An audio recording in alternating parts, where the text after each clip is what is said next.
Greetings, everyone. This Hangout. Oh, I'm getting a notice of some kind. 1 second. This Hangout is going to be addressing the heliocentrists' cartoon thinking. We're going to cover two things mainly.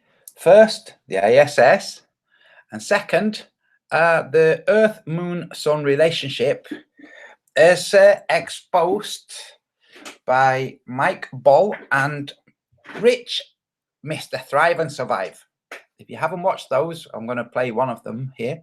Go and watch them. They're brilliant.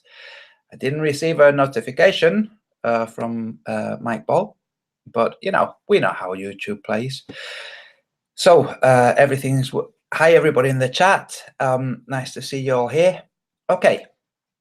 The first very quick little breakdown of the cartoon thinking of the ISS. Here we have it. Object all you like. Okay. This arrow is indicating the direction of the Earth's orbit around a distant sun. Okay. That way, 66,000 miles an hour. Here, take a screen grab if you like. 66,000 miles an hour that way. We're going to be discussing absolute motion. Oh no, 66,000 miles an hour that way. Around this, which is moving 66,000 miles an hour that way, and this has been covered many times, including by myself, by so many people in the past, but never actually addressed by Globalings. There is this orbiting thing called the ISS, traveling at 17,000 miles an hour. Okay? Around this, which is traveling that way at 66,000 miles an hour. The difference in speed between when this is on the outside of the curve versus on the inside of the curve is 34,000 miles an hour. Now, we're told we don't feel Earth's motion, the difference between when we're at sunrise or sunset, which would be this would be sunrise and this would be sunset, and the Earth moving towards us, whilst here the Earth is moving away from us if we just stood up, okay, at the equator. We don't feel any difference there because the difference between the two is small. It's small. Well, this is not small. This 34,000 miles on the ISS is not small. At this point here is going 34,000 miles an hour faster than at this point here. That's quite a drastic change. Now, if you think of the waltzers at the fairground and the asymmetrical centrifugal force that happens when you're on the inside of the curve versus the outside of the curve, that Euler disk type force, that lack of balance, that's what should be experienced by the ISS. Everything at this point should be pulled towards the walls, the outer walls, the walls facing away from Earth's center of gravity here, much stronger than when it's here. And yet there is non-zero, none at all, okay? Not to mention that the distance of the ISS from Earth is based on the mathematics of general relativity and gravity, based on its mass, its bulk, and the distance from Earth. But human beings don't have the same mass or bulk as an ISS. So they are out of their actual range for humans to orbit Earth. I hope some of you understand that, okay? Now, this is a problem for the Globalings, which is never addressed. They just try to sidestep it by getting rid of this and say, no, no, no, it's just 17,000 miles an hour. That's all. It's all relative. It's like, no, look, even on your fictitious, I'm looking for something. Even on your fictitious relativity, which is subjectivity, your relativity models, even on a train, if you're on a train and that train has a difference, it's turning. It's not traveling straight, it's turning. At this point, passing a ball across is going to throw the ball off like the supposed Coriolis effect, which doesn't quite happen. Now, there's also a video, I'm not going to go into it now because it's in Serbian, but there's an absolute excellent video with experimentation on the free fall, universal free fall. And it turns out that it's not quite so universal. Okay, so anyway, that's really good. Now I'm going to be screen sharing a video, and this is not going to be a long hangout, like really. I want to get back to writing. A video from Mike Ball. But first I'm going to say this. How is it that the Globelings don't model their model? They never actually model it. Computer modeling is not modeling, okay? That's the equivalent to the drawing part of making a model. The drawing is not the model. The model is the model, you know, like think architecture, first drawings, then maquette. That's the model, the maquette. The drawings are the drawings of the maquette, or, you know, so how is it the Globelings never actually make a model of their model? How is it? I don't think it's just they don't want to. I think it's a subconscious fear that they will see that it doesn't work. That's what I think. So at the end of this video, I'm going to propose a challenge to Globelings to present their models versus mine. I will make a model. The minute they present their model, and I'm going to leave it open for people to present their models, Red's Rhetorics and those kinds of guys, to make a model. They can wear a bandana if they don't want us to see what they look like. When they make their model, I will make mine. And then we'll see which of the two closer matches reality. I can tell you this, it's going to be the one that isn't impossible. That's right, you know, like impossible for two physical objects to be, well, somehow in two places at once in space. That's right, because mine doesn't have physical bodies like the moon and sun. They're not physical bodies. So I'm going to play this video, and after this video, I'm going to offer the challenge proper. So enjoy. It's pretty good, okay? Just stick with it. It's very simple. I've tried this before with some Globeling friends of mine who, the minute I incorporated something that would just absolutely resolve the situation or the question, this goes back to 2015, the 2nd of October, a gibbous moon seen that shouldn't have been seen. And where that moon was visible from, which was visible from my location at a specific time of day, but also from a different location on Earth at the exact same time of day. At that point, when you introduce the second location, is where it all broke down. I made a bet. Well, I was making a bet for £50 with somebody, and somebody else offered £1,000 bet. And they couldn't resolve it. And we did it with the one location and the moon and the sun, and moot. Like, okay, not really moot, but okay, not convincing to them.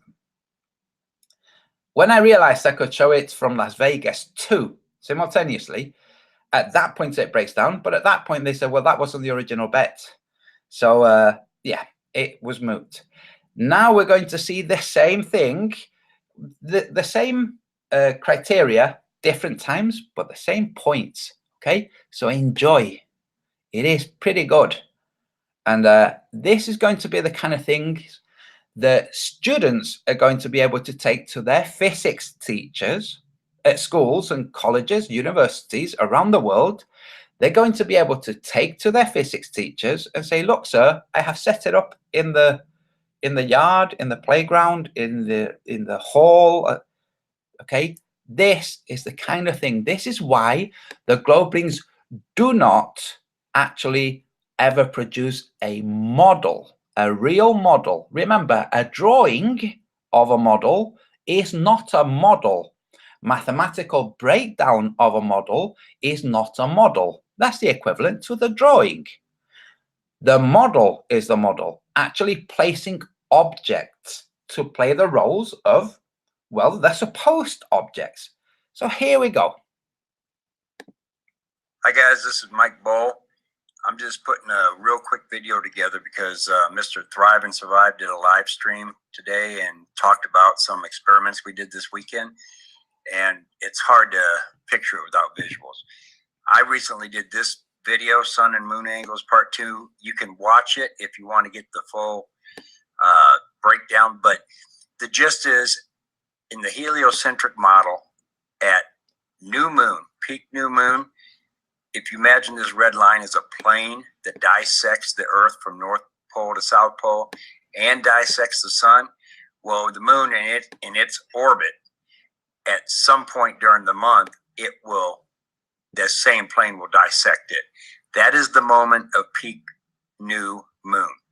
Okay, and we're told that at new moon, the moon rises with the sun and sets with the sun. And what that means, not for everybody, but for a person that happens to be right here on the terminator line at the moment of peak new moon, if he could see the new moon, he wouldn't be able to see it, but the moon is rising as the sun rises for him. And the guy down here, the moon and sun are setting together. And to just give you a quick idea of that, this is Perth, Australia, May of 2019, just last month. On the 5th, we had the full moon, or the new moon, I'm sorry, peak new at 6:45 a.m. The moon rose there at 6:49, so within 4 minutes, and the sun rose in Perth at 6:50. So everything within 5 minutes. Sun, peak new moon rising with the sun. Okay, so I've got this loaded up in Stellarium. I've got the atmosphere turned off so you can see the sun and the moon, and that's what this looks like. So remember, it was at peak new moon at 5:45 their time. So 5:45, we've got sun and moon rising together. Okay? My point is that you can't have that because the guy that's standing up here, the angle that he can see the moon is much steeper than the angle that he could see the sun, because the sun is 400 times farther away. So how could they both rise together for him or set together for this guy when they're at incongruent angles? Okay, so basically I was saying that here's the Earth, the moon, and the sun all lined up in syzygy, they call it, when it's all direct in a line like that. Okay, and then the guy up here, he's standing right at the terminator line. Now, when he looks out on his horizon and he can see half of the sun, as half of it is, this half down here is below the horizon and the part above the red line, he's starting to see it. He's starting to see half of it. He can't see the moon yet because the moon is way below his field of view. Conversely, if he could see at this steep angle and see the moon as it rises, well, the sun's already way up in the sky for him. Okay, so I got a whole bunch of comments about, well, you didn't put it to scale. You got to do it to scale. Well, guess what? You can't do it to scale on a computer. If you made the moon a single pixel, the sun would be 15 computer screens away from it. There's no way you can scale this ridiculous model they've told us on a single screen and still be able to see all the objects. Okay, so Rich and I decided we'll go out and do a real world experiment that is to scale. So the black lines here represent a street curve. It's a straight street, and what we did is we drew a 1-inch diameter Earth And since the moon is supposed to be a quarter of the diameter of the earth, we drew a 1/4 inch diameter moon. All right. And we put the moon 30 inches away from the earth because the moon is supposed to be 30 earth diameters away. And then the sun, at that scale, the sun is 400 times farther away than that. So that works out to 12,000 inches or 1,000 feet. So we went way down the street and we had our sun 1,000 feet away. Okay, and this is what that looks like. Let's see if I can find the right one. I think this is what I want first, just to show you. Okay, here's our curb. It's 6 inches wide and it runs straight down the street for about 1,500 feet. Okay, there's our 1 inch earth, and that little dot right there is our 1/4 inch moon. Okay, so then let's see here what I got. Try to see which one we did first. We first tried, we tried with this heavier rope that I had. It was pretty heavy duty because we figured we need something that wouldn't break. Because I mean, Rich is way up there, and the idea is we're going to pull this taut, and then we're going to keep moving until that string passes the moon. I guess I should have showed first. So there's our moon, and this is not a good view. You can't see the earth. Hold on. Let's see. But you can see I'm going up and down the curb because it's so heavy of a string that Rich couldn't pull it taut enough just to even make the line up. So we're trying to put it in there. Okay, this is what I was going to show you. We put a bolt on top of the earth. So it's that guy standing on the terminator line, and he's the guy at new moon that's going to see the moon, half of the moon in his view, and half of it's below the horizon.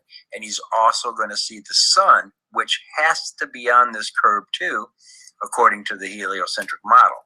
My point is, by the time we swing that string to halfway through the moon, that sun, it's got to be way out here in the middle of the street for him to actually see them both together. If the sun is where it's supposed to be up here, then by the time he can see that moon, that sun's way up in the sky. Okay, but anyway, the string did not work. You see Rich way up there holding the other end of it, and we just couldn't. Look at that happy guy. We were out there, it was like 105 degrees. Crazy. But anyway, we just couldn't. He's trying to pull it best he can, and we just couldn't get it tight. It was too much. So then we tried fishing line. This is our fishing line, and we knew it was going to break, eventually. So this time I was up there doing the pulling, and you can see me. I'm standing right here next to the car. You can barely see me, but you see that little object. That's me. We started over here where the sun is on the curb, and then I kept walking out, trying to make, and then Rich is down here trying to tell me when that line crosses the moon. But again, I wasn't pulling it tight enough, and I didn't want to overdo it, but by the time here, I'll just let it play. Watch what happens here. No, it broke. So right when I got it taut enough that it started to see how it's moving right here. Watch on the moon. I finally got it to where it was doing what we wanted to do and cross the moon, so we could tell where the sun would have to be, which would be out here somewhere. It broke on us. All right, so we tried this black thread that I had. I think right here, yeah. So this little thin thread, we got rid of the fat rope. That was the first fat one that didn't work. Although I did go out a little bit and make it work for a certain distance, but I'll show that later. Rich put a pebble on top of our little 1/4 inch moon because he was having a hard time seeing it in the camera. It was a bright sunny day. But anyway, it didn't work. So what we did, we took the big string off, and then we put this little thread on. Now, I kept on going back. I'd go back a little bit, and then I would swing it, watch the thread cross moon here just to get an idea. So first I'll line it up on the curve. Just trying to get the fat string out of the way first. Well, I didn't think we'd be watching this much of it. Come on, man. Okay, so here I am. I'm lining it on the curb, and you can see right here. Let me pause this for a minute. See how the moon is? So if this guy is actually looking at the sun, and this is only, we need to be 1,000 feet away. I think this one was about 200 feet, maybe 150. Okay, but that moon, it's like 2 moon diameters away from being seen at the same time the guy's seeing the sun. But now what we'll do is I'm going to swing out till Rich tells me it's halfway through that moon, and we'll see how far out in the street I am. He's right on the sun. I'm going to zoom in for a second.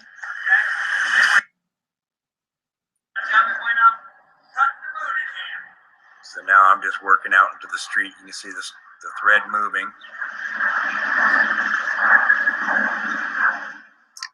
Now, Okay, so right now our Mr. Bolt guy is seeing the new moon rise, okay? And look how far off I am. The sun has to be centered on this curve too. But for him to see it, yep, that's it's how got to far be you're that going far away. already. Now I finally got the thread. The max I could go was 500 feet, so half the distance. So that's this one right here. Okay, there I am at 500 feet. Let's come in. See how far off it is. It's gonna take a second. There we go. Okay, go ahead.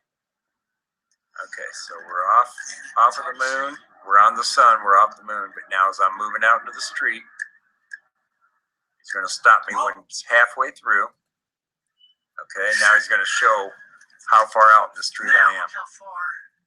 You see how far I am? This is where the sun has to be in the heliocentric model. But that's where it has to be for the guy to see both of them at the same time. Okay, that's only half the distance. Anyway, that's as far as we could go without breaking the thread. Because the farther I went, the harder I had to pull, and then it would finally break. Then Rich came up with the very brilliant idea of using my laser. And so we came back later that evening, and that's exactly what we did. Instead of a string, I just put the laser right over the top of this bolt, and I shined it through the middle of the earth. And then we sent Rich way down here with the white board and had him I got the laser shining, and then he walked out until he had the laser centered on the board, and then he made a mark on the street so we could measure where it is. But that's how this went. Again, I'm just kind of explaining it here. And you can see here, you can see how far Rich is down there. So he's way down at the end of the street. Mr. Thriver survived right there. And he is getting ready. But right where he's at, that's how far down the curve. You see him walking there. That's how far down the curve this sun is in the heliocentric model. We've got, it's ridiculous, isn't it? So we've got, okay, so I'm just explaining what I've already explained to you. So now we'll get to, okay, so now I'm putting the laser on top of the bolt, and I'm gonna, it's hard to hold it steady, so I go back and forth a few times, but you'll be able to see it halfway cutting through the moon here. You can see half the moon. If you can see half the moon rising or upsetting, then he also should be able to see half the sun setting. But remember, the sun is way down this curve, way down at the end of this curve on this line, okay? So let's put this guy on the moon best I can. Okay, so I got him halfway on the moon. All right, Rich. Okay, you got to walk out into the street a little. So you can see the laser beam up here. Okay, and then there's Rich. You can barely see him with his the white board. He's just lining himself up while I got this centered on the moon right there and trying to hold it steady, which was hard. Hey, Rich, look at the front of the board.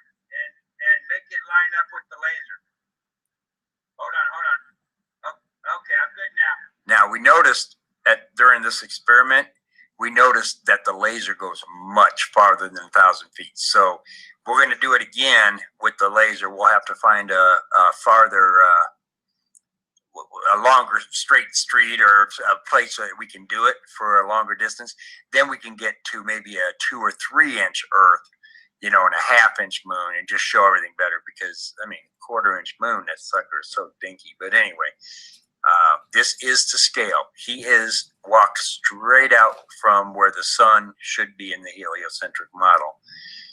And then you can see the beam is hitting him, and right there, the beam is halfway through the moon, and it's hitting his white board. Which is going to mark where his feet are, and we're going to measure how far off the actual sun. All right, you good? Okay, so he's just got a piece of chalk with him, and he's going to mark it. There's his white sun. We went up to where he was. Farther up the road. And there's my pink line where I measured it earlier in the day to the 1,000 feet. So that's where the mark was, and we brought the tape measure out. And there's my 1,000-foot mark from when I marked it earlier. Our 1 inch Earth, so Today. And long story short, tape measure is only 25 feet, so we stretched it out to 23, marked that, and then stretched it out again, and got another 8 feet of it. So minus an inch, but close enough. So 31 feet. that's really like 8 feet minus an inch. We'll call it 23 plus 8, 31 feet off. Guys, that's it for now. There'll be more and better coming soon.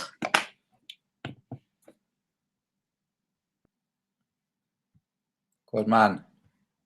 Okay, let me close that. I see lots of arguing going on in the chat. Hey, if you like to argue, argue.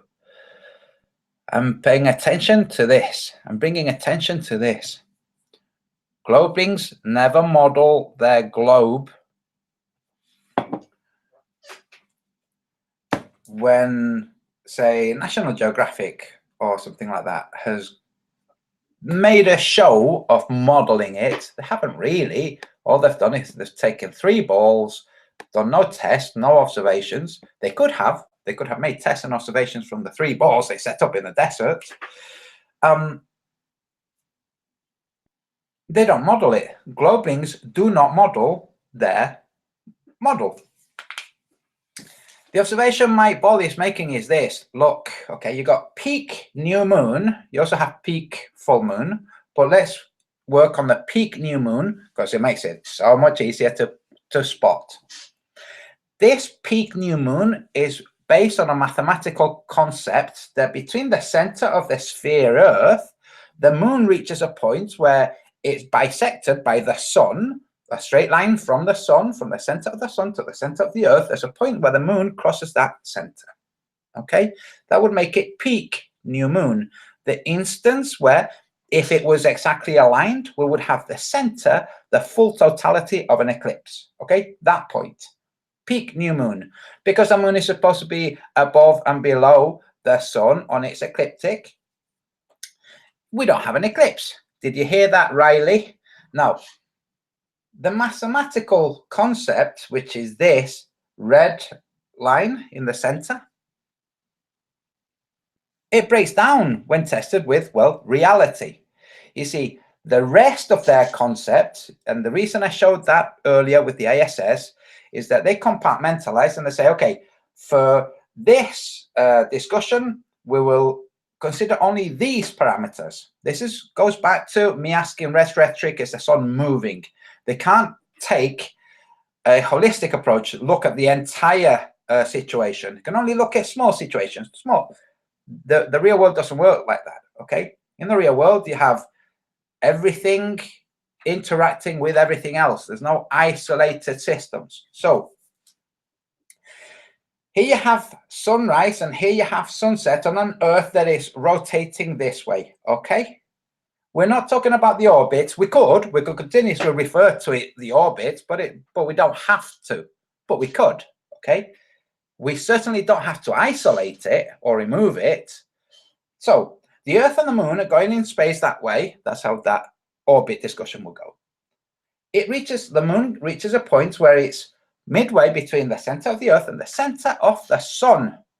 Unfortunately, in the real world, and this is unfortunate for the globalists or globlings, unfortunately for them, in the real world, we have things like human beings with eyes and the powers of observation. And you can have somebody looking at the Moon and the Sun at sunrise simultaneously with somebody else looking at the Moon and the Sun at sunset during peak new moon at the same time. When you do this, you incorporate things like angles, okay, elevation, straight lines, because this central line is based on a straight line mathematical model, okay? So we will continue with that model, the straight line light mathematical model. From here, they can see the Moon and onwards, 93 million miles in space. Let me use a pointer. 93 million miles in space over that way. But at the same time, from sunset, they can see the Moon, 93 million miles an hour that way. Can you see the difference? Look at the end, globlings, look at the end of this tip. Okay, the Sun is 93 million miles that way and 93 million miles that way. Can you see how there's a problem? Now you might think, well, that incorporates, that's why the Sun is so big in space. Like, no, you're not understanding. Even though I've drawn these to skim the top and bottom of the Moon, we can draw these to go directly through the center of the Moon. So this will be pointing to the center of the Sun, not just a vague direction to the Sun, the very center of the Sun, in which case it will go from here through the center of the Moon. Can you see? Let me hold it straight. Through the center of the Moon, that way off in space to the center of the Sun. And likewise from this location, okay, to the center of the Sun. Now, one of the things about mathematics is that there are some key terms that have absolute meanings, like center, like the center of a circle, like the center of the circle, okay? The center of the circle isn't a long dash, and it is not two different points. The center of a circle is a point. Now, you can get into philosophical metaphysics and discuss the dimensions of that point, but you will never veer away from discussing the center of one point, not two.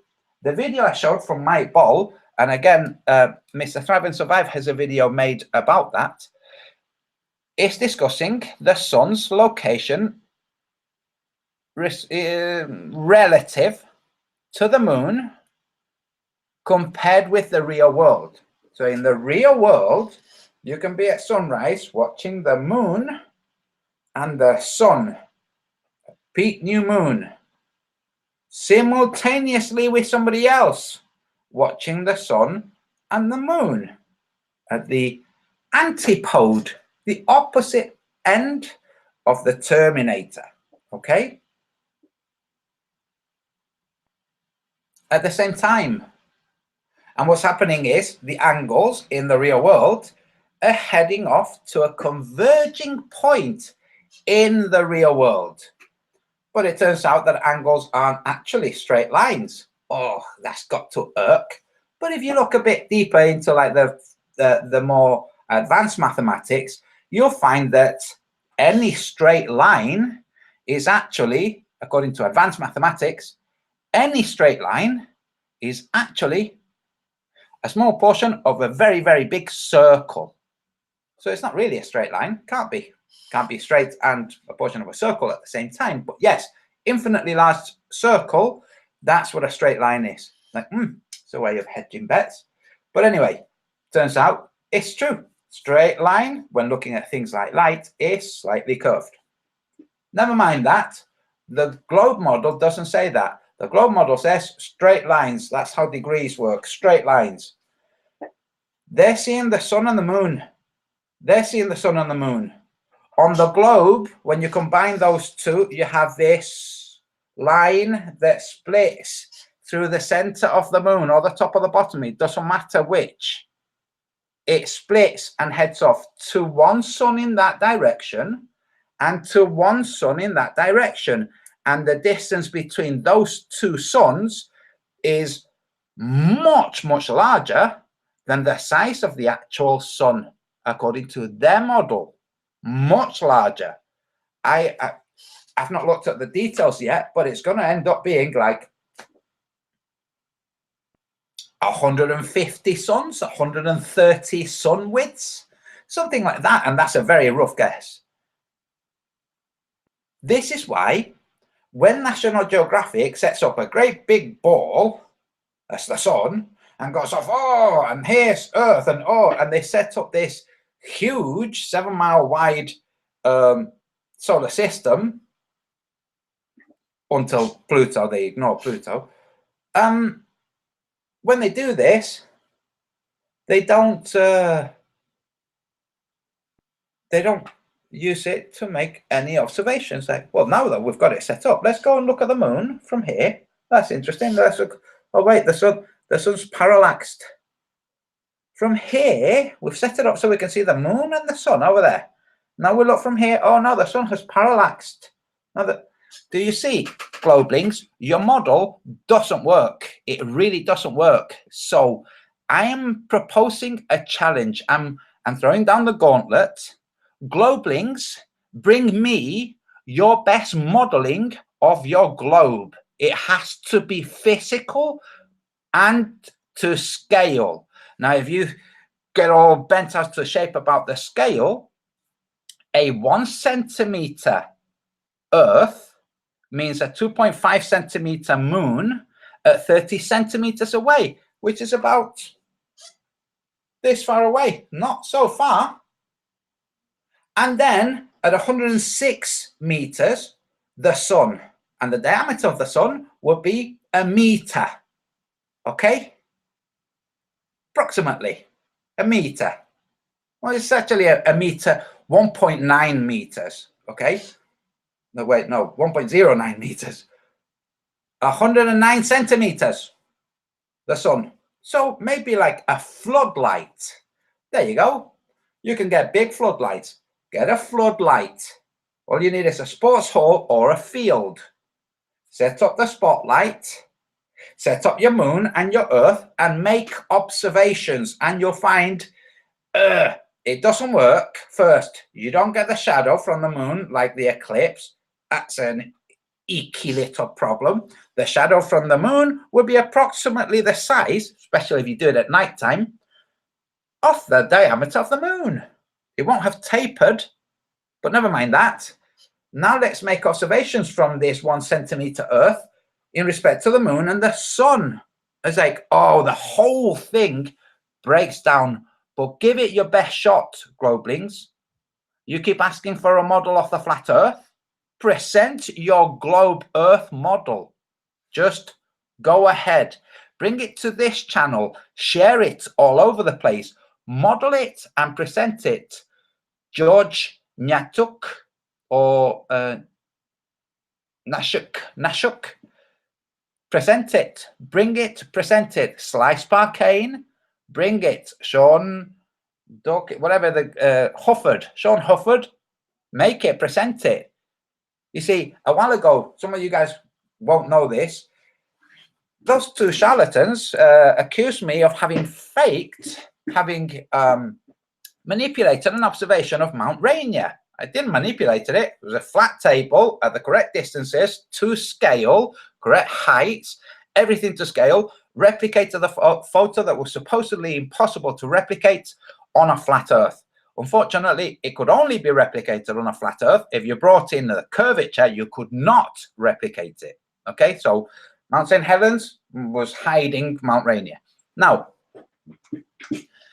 I modeled this. They said that they would model it too, and then didn't. One of them, Sean Hufford, said he would model it with his students at 15 meters, and then didn't model it.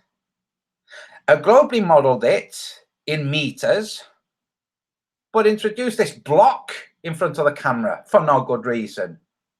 And when I said to him, "What are you introducing this block for?" When he removed it, like, oh, okay, it's the flat Earth observation. So make your models, Globlings. George Nashuk, when the whole question of gyroscopes was being discussed, mechanical gyroscopes, said that he was making himself a big, heavy gyroscope and he would show the world. This was at least 6 months ago. He's finished this gyroscope. Where is the showing off the world? Where's that happening, George Nashuk? Why aren't you presenting your gyroscope proof of Earth's rotation? Because guess who else is going to make a gyroscope? Yours truly. So what's going to happen when I make my gyroscope? For model like Foucault, stood on a pin, like Rob Durham has already done, stood on a pin or a very fine point on a glass plate, not much friction there, suspended on knife blades. Okay, so very free to show any drift. What's going to happen when it doesn't drift? George Nashuk and the rest of the Globlings, why are you not presenting your globe model? Is it because you're scared? Yes, there's somebody called Gasha Besties. Wow, most of the people are mods here. That's right. You see, when you're a mod, you're protected. Nobody will can gag you or ban you or anything like that. And you're protected. It's very simple, okay? It helps me see who's here and who isn't. It also helps me see what kind of person is a bad mod and who isn't. Okay, really simple. So Mac Lee, you too, you can have a wrench, and you'll notice that I don't discriminate. This is not a an echo chamber. Okay, so it's good to just scupper the objections of the Globlings who claim that the flat Earth or certain flat Earth channels are echo chambers, which they are. I'm looking at you, they'll be on the imaginary curve. Some channels are echo chambers, okay? It's not good. If you can't listen to objections properly and really absorb what's being objected to, you'll find there's a problem in the objection because they think it's a globe. But if you can't do that, you're in an echo chamber. Like Red's rhetoric. Red's rhetoric is in an echo chamber too. And so, all those other guys. Anyway, yes, it's mod world here, says Colm Gibney. So, that objection, the Globlings are very good at throwing objections and then being completely shielded from the same objection being cast. I would love to see a Globling channel with a heck of a lot of flat earthers wrenched up. Is there any such channel? Nope, there isn't. There's a flat earth channel with lots of Globlings wrenched up. That's right, this channel, the one you're watching right now. It's not very difficult to scupper the objections and the what did I just say? Oh, non-schooling Dell is not an echo chamber. I disagree. You can have a wrench too. Doesn't matter that you disagree. See how that goes. Okay, it doesn't matter that you disagree. You can have a wrench too. But go into Dell's and look critically. When there's protests about drama, and really the protest itself is drama. Anyway, yes, echo chamber. Aloha, Flat Earth Subgenius Society. Anyway, that's by the by, okay? Dell, good luck to him. I don't think he's a bad guy. I think he's a bit screwed up with the whole transgender stuff, but never mind that. Each to their own. The Flat Earth is not about people and personalities.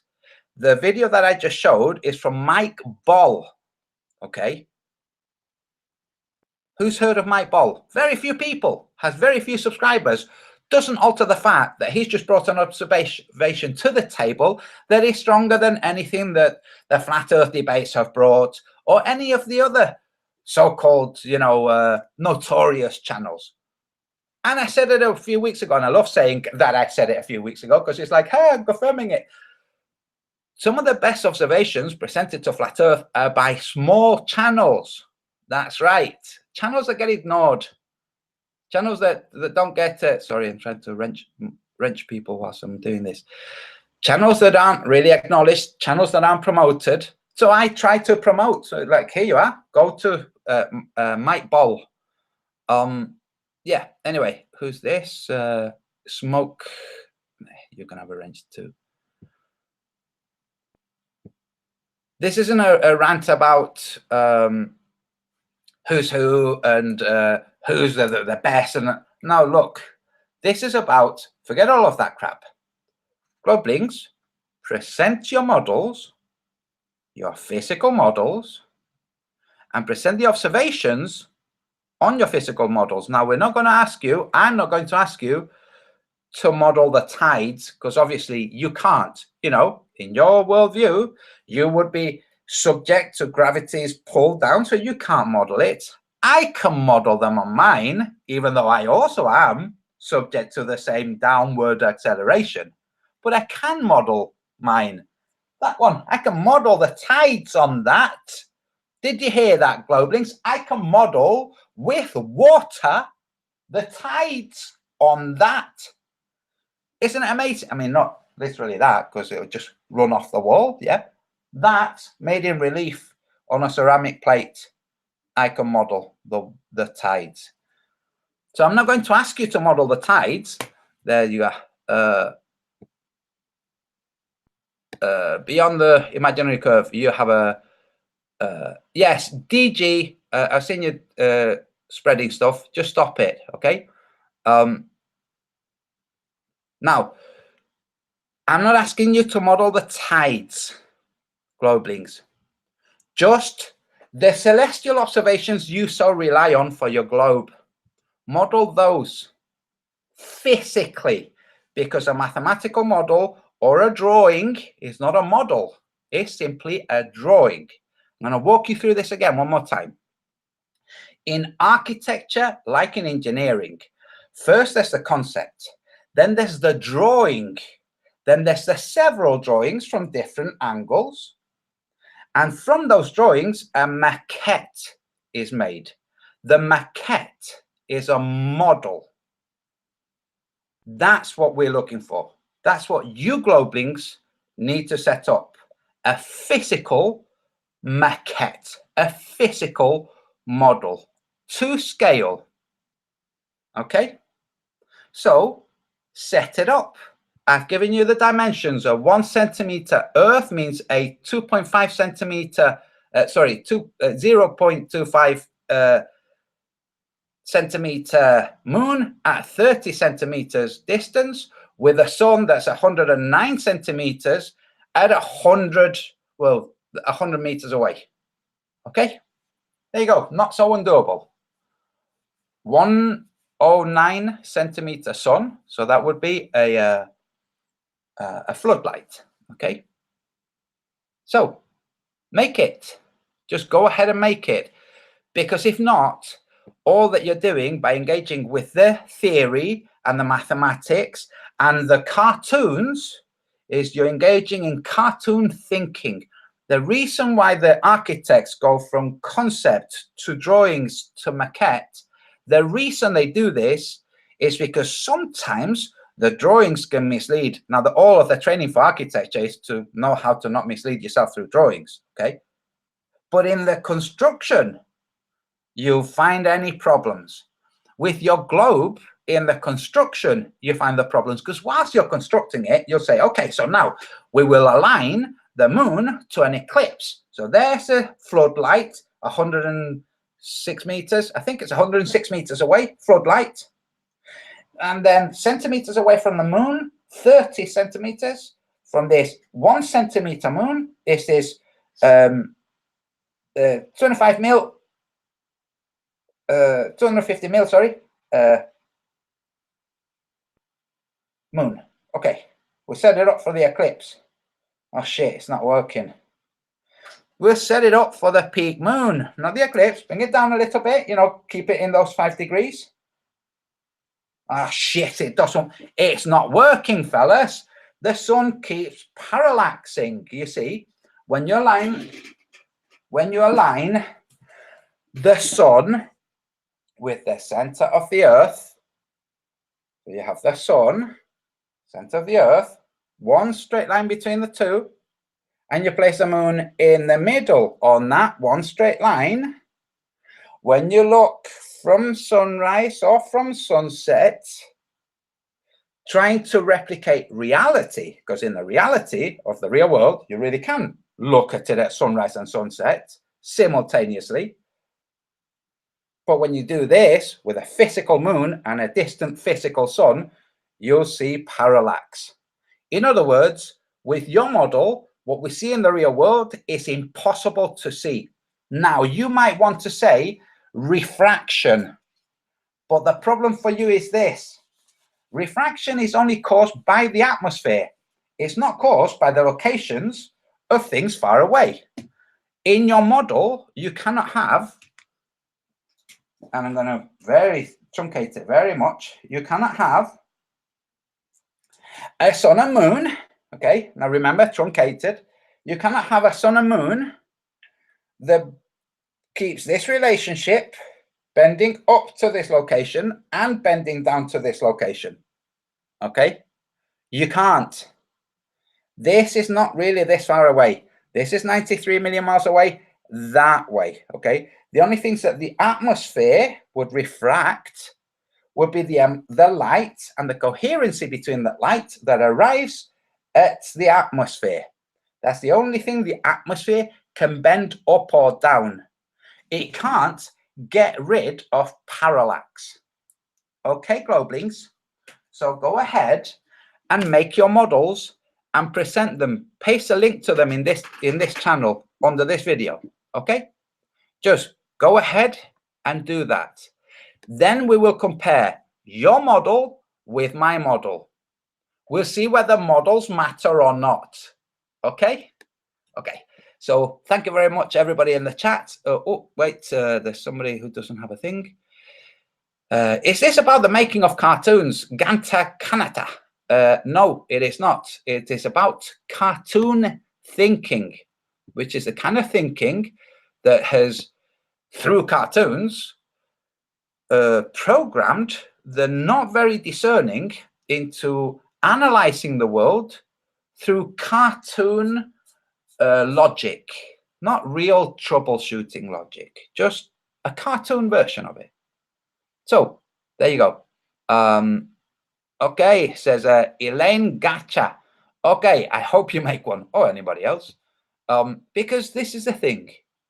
The only people that are ever actually making models of the heliocentric concept are flat earthers. We know their model. We can replicate it to scale. It's only ever flat earthers. Why aren't Globelings doing it? Globelings instead demanding that we present models.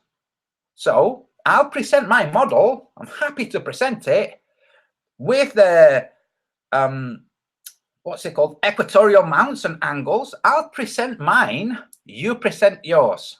Okay? To scale, distance, and size. Okay, so that's it, guys. Thank you very much for watching. Now I'm off to do some more writing. Ciao all. Bye.